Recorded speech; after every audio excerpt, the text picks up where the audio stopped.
Hello ma chère Conscience, c'est Michel. Je suis à Paris avec Guillaume Andreu, qui est coach hypnothérapeute.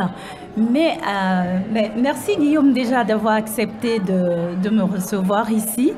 Je t'ai rencontré la première fois, c'était sur la croisière organisée par Human Vision. Et j'avoue que quand je t'ai vu la toute première fois, je n'ai pas, enfin, j'ai un peu pris sur moi pour t'aborder en fait. Parce que je te voyais déjà sur YouTube et je sais que tu enseignes en PNL. Et quand je t'ai vu, j'avoue que je sais pas pourquoi, mais je t'ai trouvé un peu distant. Je me suis dit, est-ce que je l'aborde ou pas? Et finalement, j'ai pris sur moi, comme quoi il ne faut pas rester sur ses impressions. Et j'ai abordé Guillaume et ce qui s'est révélé être quelqu'un de super sympa.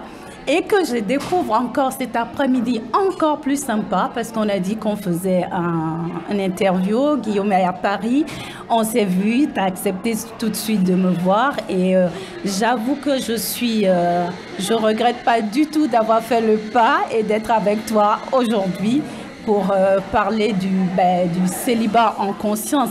Mais avant cela, Guillaume, tu veux bien te présenter un peu plus à nous, s'il te plaît? Ouais, alors voilà, moi aujourd'hui je suis spécialisé dans l'accompagnement au changement et au développement humain. Donc je travaille avec un certain nombre d'outils, la PNL que j'enseigne, que je pratique aussi en cabinet, en séance individuelle, l'hypnose qui fait partie aussi des outils, qui est très proche de la PNL, puis d'autres approches de connaissance de soi comme l'énéagramme, l'analyse transactionnelle, voilà. Je travaille à la fois sur du coaching, c'est-à-dire à la fois sur du génératif et sur du progressif, c'est-à-dire de la progression, mais je vais aussi travailler sur des aspects parfois un peu thérapie cognitive, c'est-à-dire d'aller déverrouiller, d'aller aider les gens à mieux comprendre les schémas en fait, qui les mettent en action, les schémas de motivation, les peurs, enfin, tout ce qui se passe en arrière-plan de ce qu'ils font et de ce qu'ils sont dans leur relation à eux-mêmes et au monde. Donc l'idée c'est de les aider à bien comprendre cette mécanique-là, à bien discerner la forme, je dirais, pour pouvoir ensuite faire les améliorations qu'ils ont envie de faire, de façon à se sentir beaucoup plus eux-mêmes, beaucoup plus, voilà. Donc ça c'est, je dirais, c'est mon job au quotidien, je fais des conférences là-dessus. J'étais là pour ça aussi sur la croisière avec Rafika Queen. Donc voilà, donc je suis heureux de te rencontrer aujourd'hui. Ben moi aussi. Voilà, et de pouvoir parler de ce célibat, parce qu'effectivement, c'est quelque chose que je connais bien, en fait. Mais justement, quand on s'est parlé à la croisière, tu étais célibataire. Et ma question pour toi, que tu le sois ou que tu le sois pas, peu importe, qu'est-ce que c'est pour toi vivre son célibat en conscience? Alors, c'est vrai que le célibat, pour moi, j'ai presque l'impression que c'est un peu un sacerdoce. Non, ça a été quelque chose quand même dans ma vie que j'ai pas mal vécu.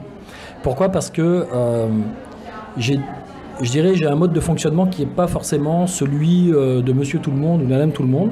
J'ai toujours eu l'impression d'être un petit peu en décalage par rapport aux personnes et aux schémas de fonctionnement plus classiques, on va dire, de rencontres, etc.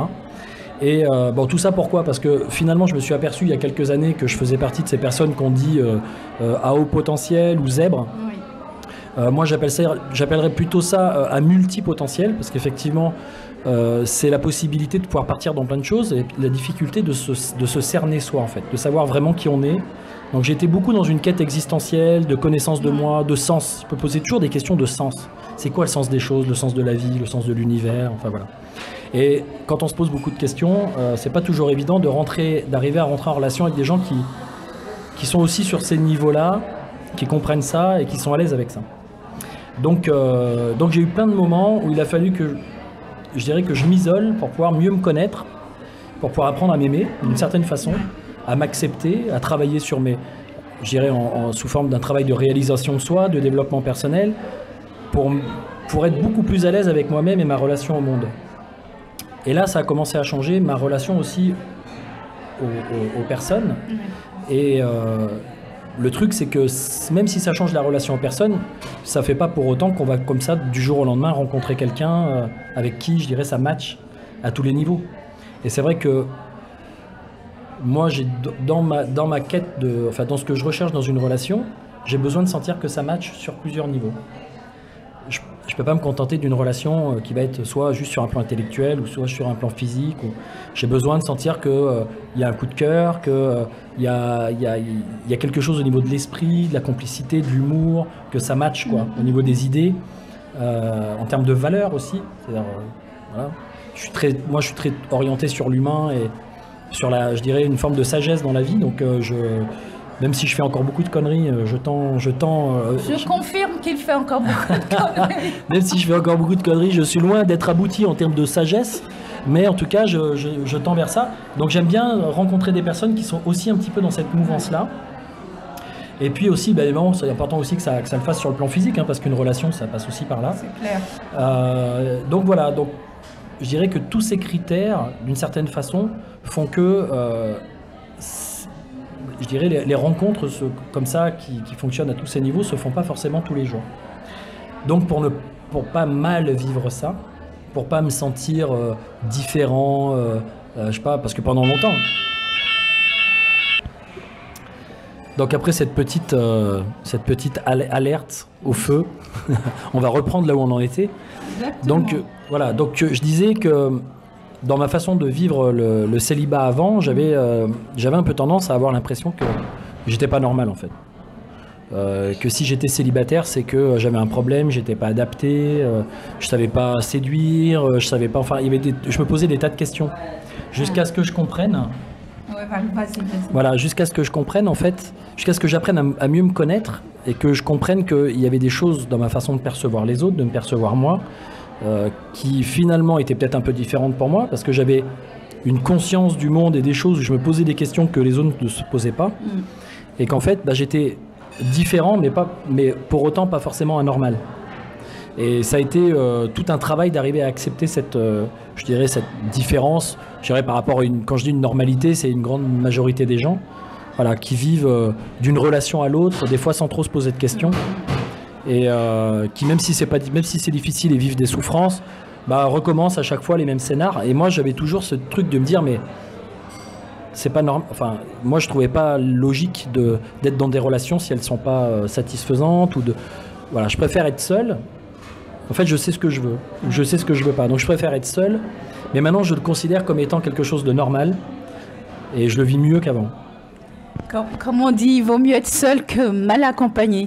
Donc tout à l'heure, tu disais, à une époque, tu vivais le célibat, c'est comme si tu n'étais pas normal. Donc j'aime bien dire que, en fait, tu étais atteinte de la célibatite, quoi. C'est ça. Ok. Et après, tu t'es rendu compte qu'en fait, non. Tu as pris le temps pour toi de te connaître, de mieux te connaître et finalement d'être dans l'acceptation, accepter ce fait. C'est bien. Est-ce que tu peux dire donc que tu es passé à partir du moment où tu as commencé à t'occuper de toi, à être à propos de toi et à voir qu'en fait, non, que la célibatite, c'était pas, comment dire, c'était pas bénéfique pour toi. C'est donc à partir de ce moment-là que tu as commencé à vivre le célibat avec une autre conscience, à le vivre en conscience. Ouais. Alors, en fait, il y a eu plusieurs choses. Il y a eu des périodes où j'étais seul, mais c'était pas choisi. C'était juste parce que j'étais pas très à l'aise dans la rencontre ou dans la séduction ou dans tout ça, donc j'étais pas forcément très ouvert et très à l'aise, donc je ne faisais pas de rencontres satisfaisantes. Après, j'ai eu des relations, et dans ces relations, il y a eu des bons moments, il y a eu des bonnes choses, il y a eu des choses très agréables à vivre, et puis il y a eu des choses plus douloureuses, plus difficiles. Et là, ces moments et ces difficultés que j'ai traversées dans ces relations, ces ruptures des fois un peu douloureuses, ont fait que ça m'a un petit peu, au fil du temps, refroidi à faire des rencontres. C'est-à-dire qu'au départ, c'était très idéalisé, je vais rencontrer la femme de ma vie et ça. Puis au fur et à mesure des échecs, d'une certaine façon, que je considérais comme des échecs, en fait, finalement, c'était des apprentissages, c'était des expériences. Je dirais des apprentissages, c'est-à-dire de devenir plus sage dans sa relation à soi et à l'autre. Donc je me suis rendu compte qu'au début, j'avais tendance à me prendre un peu pour une victime, à à imaginer, enfin à me dire que c'était l'autre qui avait des problèmes, que j'étais pas satisfaisant pour lui, enfin voilà. Et là, j'ai commencé à me poser des vraies questions et à me dire, en fait, en réalité, il y a des choses qui viennent de moi dans les problèmes. Je suis responsable. Je suis responsable de voir les choses de cette façon-là. Je suis responsable de certaines croyances sur le couple ou la relation que j'entretiens, qui m'ont été, que j'ai hérité, je dirais, de mon milieu social, de ma famille, d'un certain nombre de choses, mais quelque part auxquelles j'ai adhéré, que je continue d'entretenir, qui peut-être aussi de certaines blessures que j'ai pas, sur lesquelles j'ai pas travaillé, et qui font que ça me fait une forme de distorsion de la réalité. C'est-à-dire que ces blessures-là vont faire que je vais rentrer en relation. Donc, quand je me suis rendu compte de ça, je me suis dit, mais arrête de chercher effectivement cette femme quelque part idéale qui va te prendre comme tu es, t'aimer comme tu es, alors que toi-même, t'es pas capable, je dirais, de faire ce travail pour toi-même. Donc t'es pas capable de plus t'accepter, de plus te tolérer d'une certaine façon. Donc mettre en lumière certaines zones d'ombre. En fait, il y avait des choses en moi que je mettais à l'ombre, et puis après, j'avais l'impression que cette ombre a été pleine de crapauds. Et je me disais, la prochaine nana que je vais rencontrer, elle va découvrir qu'il y a plein de crapauds là derrière. Donc j'étais pas à l'aise dans l'idée de rencontrer, tu vois. Et après je me suis dit, mais non, en fait tout ça c'est une mise en lumière. Si je regarde ces choses et avec un peu plus de bienveillance, un peu plus d'amour, un peu plus d'acceptation, personne n'est parfait. Il a fallu d'abord que j'accepte ça, que je n'étais pas parfait. Et tout ça, ça a été vraiment difficile pour mon ego. Et du coup, j'ai mis en lumière tout ça et je me suis dit, bon, déjà fais ce job. Fais ce job-là, apprends à être bien tout seul, apprends à te déployer, à t'accomplir, à te réaliser, à te connecter à ce qui est important pour toi, à mettre en place ce que tu as envie d'être dans cette vie. Et là, si tu as quelqu'un en face de toi qui est dans cette même dynamique, on pourra, je dirais, à un moment donné, vibrer sur des choses, des fréquences, se syntoniser, je dirais d'une certaine façon, trouver une forme d'harmonie, et on pourra créer une relation. Mais pas une relation de dépendance, pas une relation de on se suce l'énergie l'un de l'autre, on se vampirise, on est en manque, etc. Une relation de on s'apporte ce qu'on a envie de s'apporter dans le plus et on essaye de se respecter dans nos différences. On peut, de ce que tu décris, on peut parler de liberté dans la relation amoureuse, tout en étant dans la relation, parce que tu as fait... Oui, alors donc je te disais de ce que tu m'as partagé tout à l'heure, du coup, la relation, on est plutôt dans la liberté dans la relation amoureuse et que la relation amoureuse en ce moment-là, elle devient un espace où de déploiement de chacun, où on s'exprime, on peut grandir et pas quelque chose qui est enfermant. Parce que ce qui arrive souvent, ça devient très vite, les relations amoureuses, un endroit d'enfermement. Ça peut devenir l'enfer. Alors justement, l'idée c'est que pour moi, avant, effectivement, je pense que je me prenais trop au sérieux. Je pense que je prenais trop la relation au sérieux. Comme si la relation amoureuse, ça devait être quelque chose de sérieux. Et en réalité, pour moi, aujourd'hui, c'est un terrain de jeu. Dans mon esprit. Un terrain de jeu, quand je dis jeu, c'est J-E. Un terrain de jeu et un terrain de jeu G-E-U. Et comme on dit, trop d'enjeux tue le plaisir du jeu.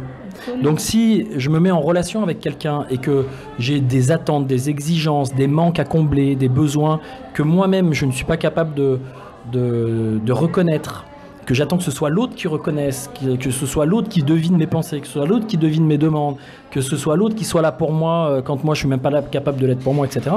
Je lui fais porter la responsabilité de mon mal-être, de ma victimite, de mes manques affectifs. Et déjà il a les siens à porter et à travailler, donc ce qui n'est pas évident. Donc après lui me fait porter les siens, enfin bref, et du coup ça devient quelque chose qui est plus de l'ordre du calvaire. On va s'appuyer sur les blessures l'un de l'autre parce qu'on se défend, on est en mode survie, en mode défensif. En fait, c'est plus un terrain de jeu. C'est comme tu dis, c'est une espèce de prison dans laquelle on peut parfois avoir le sentiment de s'enfermer. Et comme on est dans un engagement, comme on est dans un désir de loyauté, comme on est dans un... Alors du coup, voilà, parfois alors soit on reste engagé pour de mauvaises raisons, soit parce qu'on ne veut pas dégager. Soit on reste et on fait à côté, c'est-à-dire qu'il y a des gens qui restent en couple, mais qui pour préserver une relation, etc., alors qu'en réalité ils vont voir à côté, et du coup sont dans de multiples relations. Donc l'idée c'est que c'est pas de la relation qui est pleinement vécue, en conscience, dans le plaisir du jeu. Plaisir du jeu JE et du jeu JEU. C'est-à-dire en se disant, L'autre, en fait, normalement, ça doit être agréable, ça doit être plaisant de se rencontrer, de l'observer comme un étranger. Moi, il y a vraiment cette notion-là. Je me dis que l'autre est un étranger. Même moi-même, je devrais me considérer comme un étranger pour me redécouvrir continuellement sur ma façon de fonctionner, sur ma façon de me voir, plutôt que de me coller des étiquettes en disant je le connais, il est comme ça, non, mais de toute façon je sais comment il fonctionne, ça fonctionne toujours de la même façon. Finalement, on se crée une image de l'autre, on se crée un autre dans notre tête, et puis après on essaye de le faire coller à ce schéma et à ce modèle. Et même nous, on fait ça avec nous-mêmes. Et l'autre nous colle un modèle à nous, mais je le faisais. Donc j'utilisais des mécaniques, des façons de parler, des façons de faire pour faire ça. Et du coup, je faisais marrer tout le monde. Et tout le monde disait, ah mais là, ce Guillaume, qu'est-ce qu'il est drôle, qu'est-ce qu'il est drôle. Et quand je rentrais chez moi, j'avais le son de cloche inverse. C'est ouais, tu me fais plus rire, ouais, t'es tout le temps sérieux, t'es enfermé sur toi-même. Parce que quand je rentrais chez moi, la personne avec qui j'étais en relation avait des attentes. Si je les remplissais pas, elle me mettait la pression. Du coup, moi, j'avais tendance à rentrer dans ma grotte, en bon martien. C'est ça, c'est donc, ce que j'allais dire. Voilà, donc du coup, je rentrais dans ma grotte. Du coup, attendez, machin, bon. Et ce qui fait que, du coup, elle me trouvait pas drôle. Et même moi, je me sentais pas drôle en sa compagnie. Parce que on n'était plus dans le jeu. On n'était que dans des exigences, des reproches, des choses comme ça. C'était devenu toxique. Ça devenait toxique avec le temps. Il y avait des moments super bien, positifs, mais il y avait plein de moments toxiques. Donc, gérer le truc à ce moment-là, ça a été de me sortir de cette idée que ce que je fais, c'est ce que je suis. Je suis bien au-delà, je peux être plein de choses, j'ai plein de potentiel en moi, et cette relation va exacerber, va révéler, va mettre en lumière certains aspects. Et ces aspects-là, ce que j'ai compris après, c'est que chacune de ces personnes, j'ai beaucoup de gratitude pour elles, beaucoup d'amour pour elles, je dirais un amour différent. Parce qu'avant, c'était un amour de « je te veux pour moi, je veux que tu m'aimes, je veux que tu me renvoies une belle image de moi-même pour que je m'aime au travers de tes yeux ». C'était un peu ça la relation. Alors qu'aujourd'hui, j'ai compris qu'en fait, ces personnes-là, quelque part, elles me servaient d'enseignant ou je parle, comment dire, de mise à l'épreuve. Et du coup, ça m'a vraiment permis de me rendre compte de certains schémas que j'avais inconscients. Comme ils étaient inconscients, je les voyais pas chez moi, je les voyais chez l'autre. Donc je les projetais. Et en faisant ce travail sur moi, j'ai vraiment découvert cette richesse en fait. Et que la personne en face de moi, il y a plein d'amour derrière. Oui, alors Guillaume, tu nous as dit pas mal de choses, surtout le processus par lequel en quelque sorte tu es passé de la célibatite à la céliconsciente, donc en prenant du temps, en travaillant sur toi, en allant à la rencontre de toi en fait. Et donc tout ça amène à un travail de connaissance de soi qui n'est pas toujours évident. Et la question c'est, est-ce que toi tu t'es servi de tes outils, parce que je sais que tu en as plein en tant qu'accompagnant, PNL, hypnothérapeute, est-ce que tu t'es servi de ces outils-là pour t'accompagner dans ce cheminement, ou comment tu t'y es pris en fait pour ce travail de connaissance de soi? Alors je me suis beaucoup cultivé, je dirais. J'ai beaucoup lu sur différents sujets. J'ai lu des livres, par exemple, comme Mars et Vénus, enfin tous ces bouquins qui sont maintenant de plus en plus connus, mais qui permettent d'avoir un certain nombre de changer un peu sa culture et sa façon de voir la relation, d'accord, de sortir de sa propre carte du monde, de l'élargir d'une certaine façon avec autre chose. Enrichir son terreau d'une certaine façon. Et aussi une interview qu'on avait fait avec Jacques Salomé, qui lui est quand même relativement quelqu'un de très avancé sur ce plan de la relation, de l'accompagnement justement à la relation.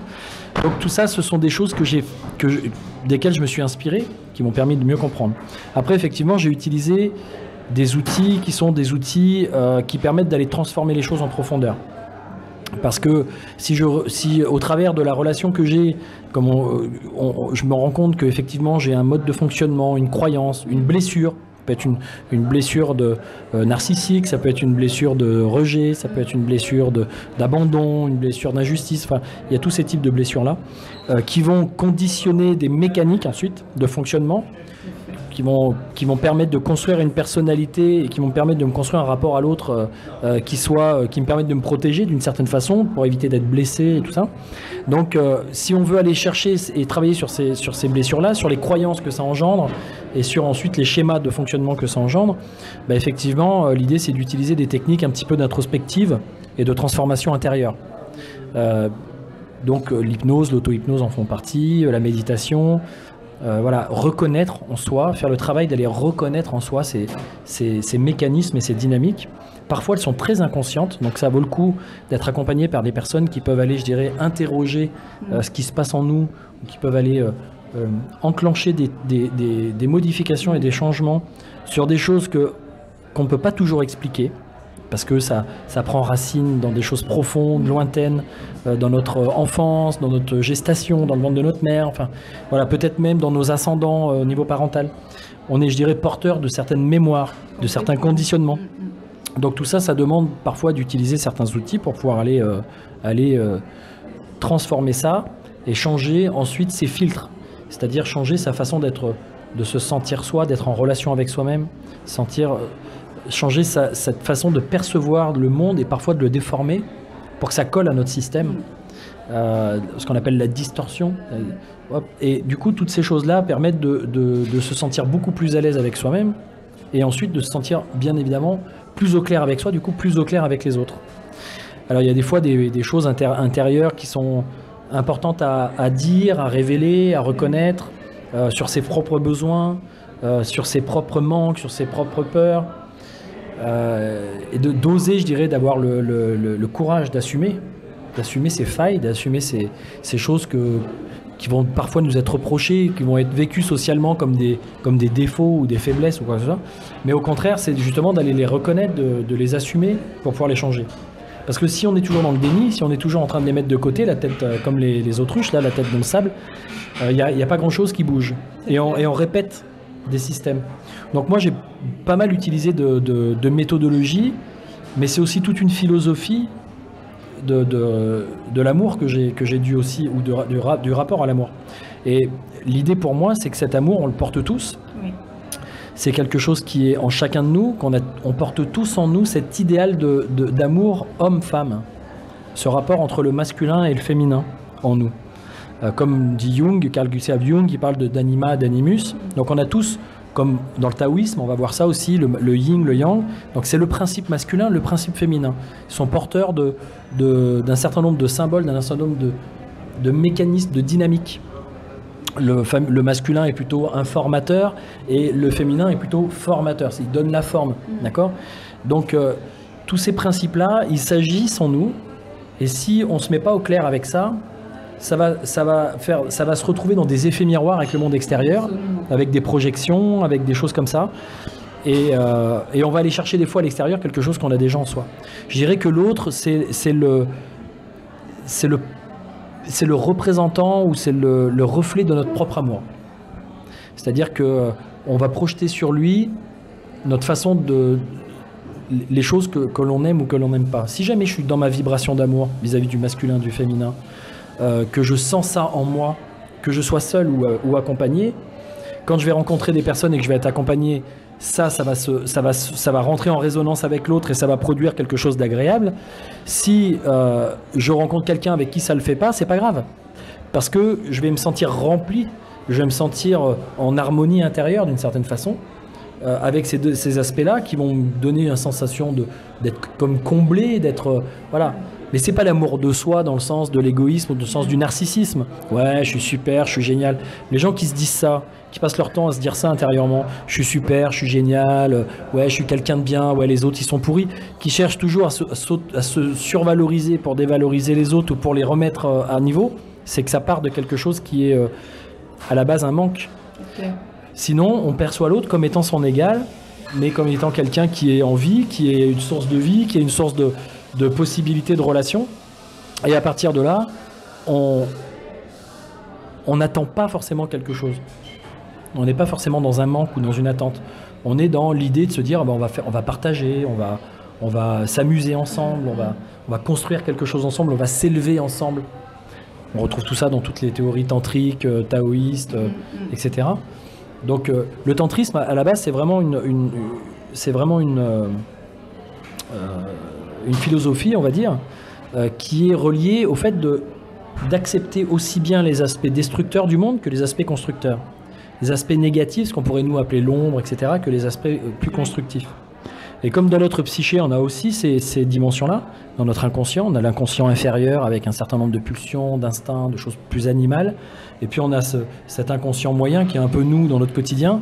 Puis on a aussi cet inconscient supérieur qui est plus relié à des choses, à des idéaux, à des valeurs importantes, à des principes religieux ou des principes spirituels. Qui ne sont pas forcément de la religion d'ailleurs, les principes spirituels, mais des principes de sens, existentiels, etc. Et tout ça, c'est censé pouvoir se rencontrer, c'est censé pouvoir travailler ensemble. Donc voilà, je dirais que quand on fait quand on arrive à modifier cette relation à soi et cette façon d'être en reliance intérieure avec ces différentes dimensions de soi-même, ça facilite grandement la relation à l'autre. Parce que on voit l'autre, on voit ses crapauds, on voit ses faiblesses, on voit ses failles. Alors des fois, ça peut être un peu gênant, dérangeant, c'est normal, mais on va toujours se poser la question de dire mais pourquoi ça me dérange en fait? Ça va faire résonner quoi? Ça va faire vibrer quoi en moi? Est-ce que finalement je peux pas... S'il a ça chez lui, c'est peut-être... Si je résonne avec ça, c'est peut-être que je l'ai chez moi, comme une corde qui résonne, qui vibre sur la même fréquence. Bah dans ce cas-là, c'est peut-être à moi aussi d'aller ou le tolérer parce qu'il est quelque part un peu comme moi. Enfin, tu vois, ça permet plus de tolérance, plus d'acceptation, voilà, plus d'ouverture. Et comme je disais tout à l'heure, alors je ne sais pas si tu auras cette séquence-là, mais on saura qu'on a eu des petits soucis d'enregistrement, on va le dire. Hein. Nous, on est francs, hein, on dit les choses. Du coup, l'idée, c'est que la relation, je la vois bien comme un terrain de tennis. C'est-à-dire cette idée que sur un terrain de tennis, tu as deux personnes qui sont l'un en face de l'autre. Ils peuvent soit être en compétition et puis essayer de se marquer des points et de piéger l'autre pour gagner. Soit ils peuvent se dire, bah non, on va jouer ensemble, on va se faire des belles passes, on va se faire des beaux services, on va se faire courir, mais on va essayer de faire quelque chose dans la beauté du geste et dans le plaisir du jeu, plus que dans le côté de l'enjeu, du résultat, de la compète, etc. Et sur ce terrain, il y a un cadre, il y a des lignes, il y a des limites, et il y a un filet qui sépare aussi. Le filet, c'est un peu comme le respect, c'est-à-dire, voilà, ça c'est ton terrain à toi, ça c'est mon terrain. Et la balle, elle représente notre relation. Et on va jouer avec cette balle. Et on va se la renvoyer. Et c'est là que la relation, elle peut commencer à devenir un plaisir. Mais si on s'identifie, si on met trop d'enjeux là-dedans, si on veut à tout prix gagner, avoir le dessus, tout ça, ça fait que le jeu... Ou alors si je commence à envoyer la balle en dehors du terrain, l'autre, il est sûr de ne pas pouvoir la rattraper. Et dans ce cas-là, il n'y a aucun intérêt à être dans une relation si c'est comme ça. Si c'est toujours pour faire du hors-jeu, pour faire de disqualifier l'autre... Par ses attitudes, le casser, le montrer du doigt, etc., ça n'a aucun intérêt. Mais ce qu'il y a, c'est idéalement, ce serait ce que tu décris là, tu vois, jouer. D'abord, j'aime bien beaucoup cette notion du jeu. Moi, je fonctionne beaucoup par le jeu, se mettre dans la dimension du jeu. Vraiment, je trouve que ça apporte de la légèreté et tout. Mais comme tout jeu, il y a des règles. Il y a des règles à définir, il faut suivre les règles. Et comme tu dis, pas de faire du... hors-jeu ou pouvoir respecter les règles et avoir cette flexibilité aussi de créer les règles et puis comment dire, avoir de la flexibilité. C'est pas être dans une psychorigidité non plus.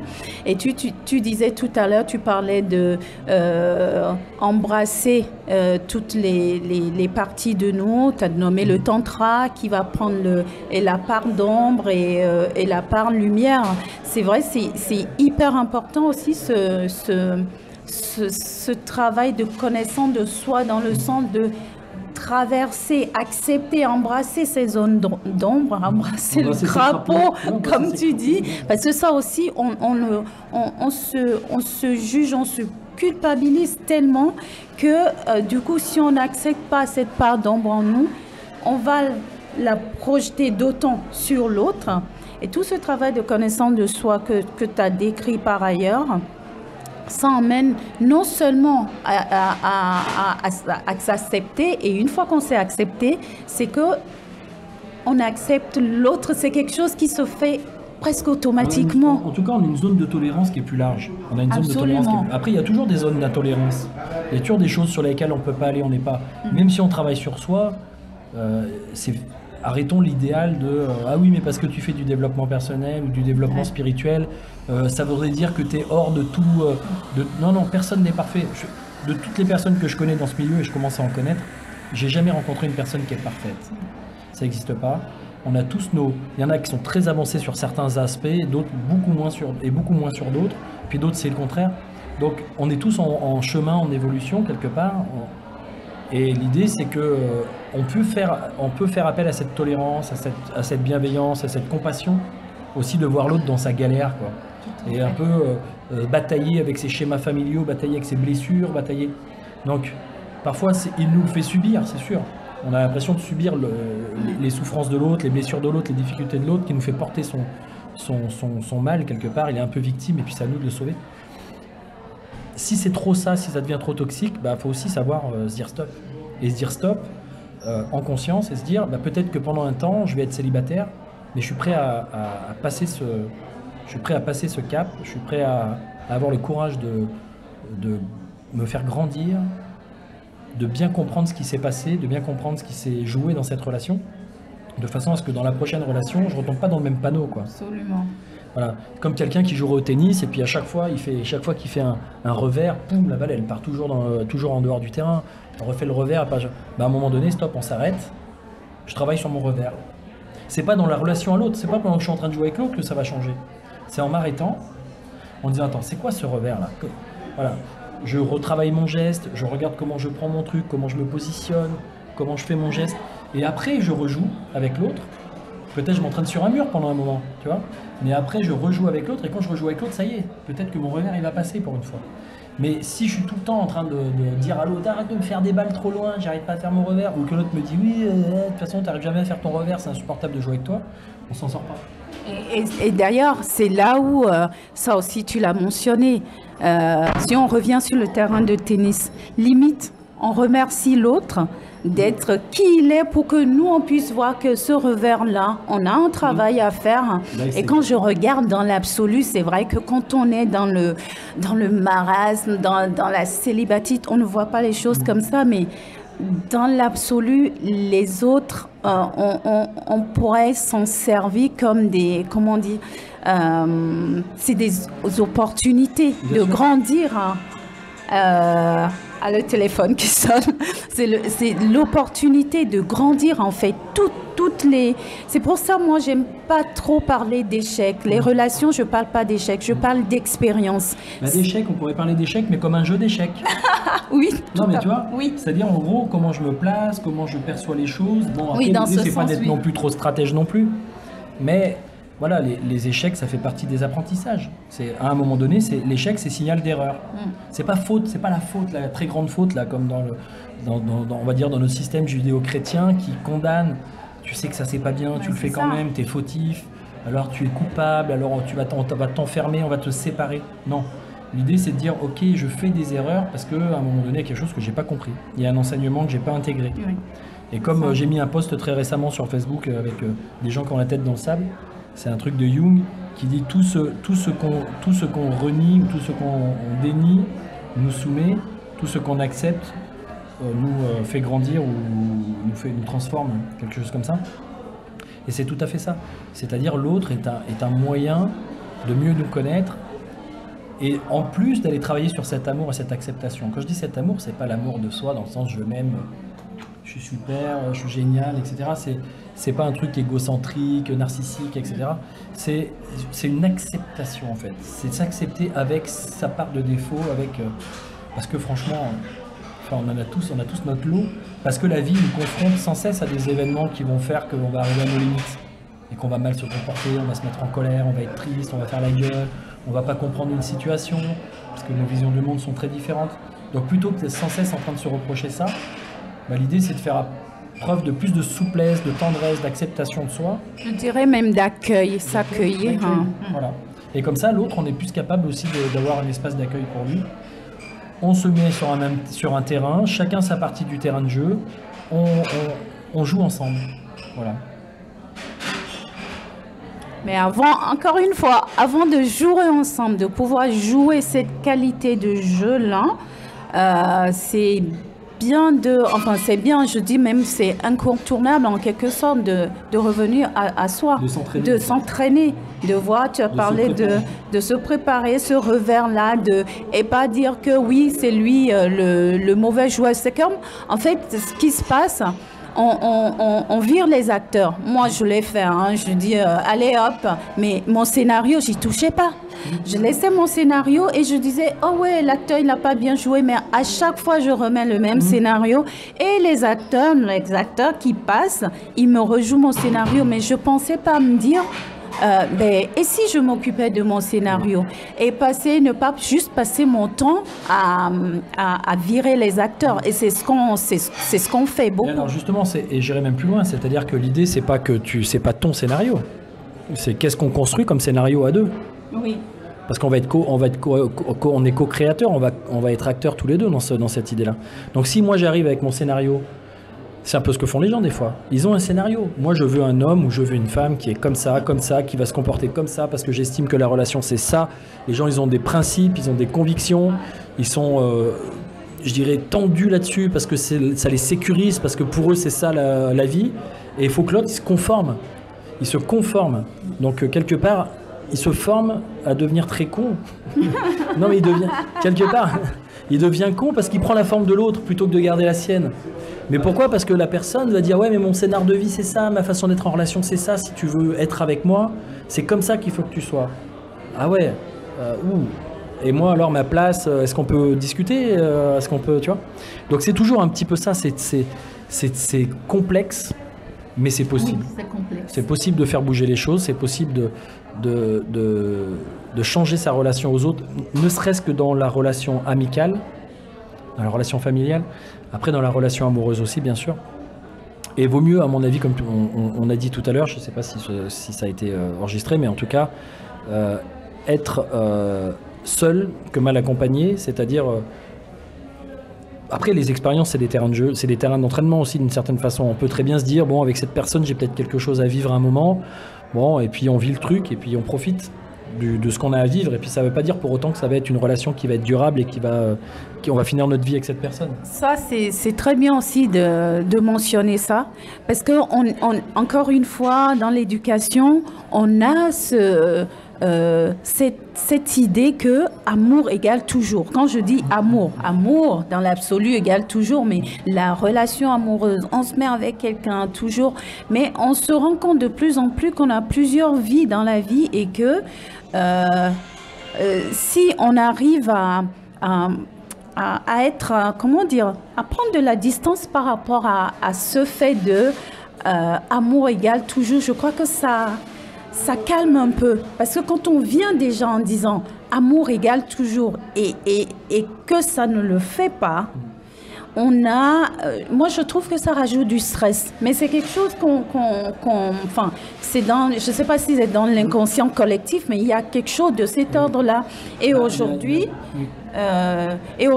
on se rend compte que ça ne se passe pas forcément comme ça. Moi, je sais que le fait de prendre de la distance, de me dire, c'est ce que tu venais de dire tout à l'heure, cette personne-là est peut-être dans ma vie pour un moment, on a quelque chose à vivre et puis, c'est venu voilà, on est amené à passer à autre chose. Mais parfois, on résiste, on s'agrippe et la souffrance aussi peut venir beaucoup de cette façon de vouloir s'agripper forcément à quelque chose qui n'est plus en fait.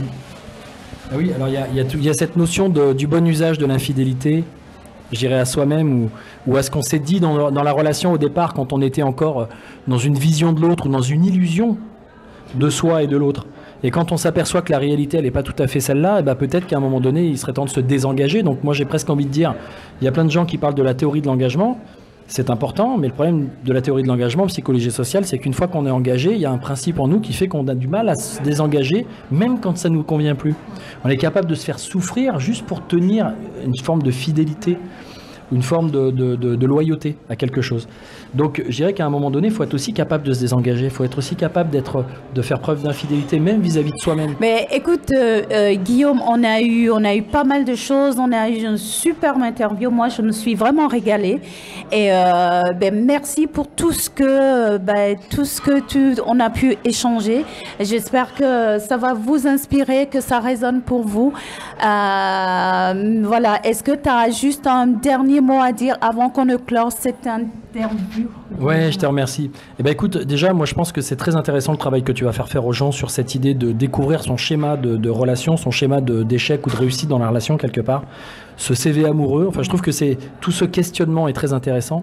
Ensuite, j'ai envie de dire, voilà, à des moments, on est célibataire, on est seul, et alors? Alors, où est le problème? À des moments, on s'aime plus, on n'a plus d'estime de soi, et alors? Il y a des moments où on se dit, les autres nous disent, ouais, t'es tout seul, qu'est-ce qu'il y a dans ta vie? Et alors? Ça, voilà, c'est des choses qui arrivent, voilà. Donc, non, mais c'est vrai. Oui. Donc, moi, j'ai envie de dire tout ça, arrêtons de se prendre la tête, de trop se prendre dans le jeu ou dans le sérieux, etc. Et essayons d'être plus dans le plaisir de la relation, d'être plus dans le plaisir de la rencontre, de soi-même déjà, aller à la rencontre de soi-même, c'est pas forcément dur, enfin, quoique des fois si quand même, mais soyons francs, c'est pas toujours rose, on découvre des choses pas très très claires, mais en même temps, c'est tellement bon après quand on s'en libère. Et il y a comme à un moment donné, on se rend compte que c'est plus si grave que ça. Donc moi j'ai envie de dire, profitons de la vie, amusons-nous, et puis si ça peut être seul, c'est bien, si ça peut être accompagné, c'est encore mieux. Mais en tout cas, reconnectons-nous à cet amour qu'on a en nous, portons-le, même tout seul, et ça, on ne peut pas nous l'enlever. Et si on rencontre quelqu'un qui a envie de le partager avec soi, c'est la meilleure des choses. Voilà, ce sera ma conclusion. Merci infiniment, Guillaume. Quant à vous, mes chers Céliconscients, profitez. Guillaume nous a filé pas mal de choses. Et quant à moi, je vous retrouve soit pour un CV amoureux, soit pour un autre interview. En tout cas, en attendant, vivez pleinement et consciemment. Et surtout, donnez-vous beaucoup, beaucoup, beaucoup d'amour. Allez, je vous embrasse. À bientôt. Ciao.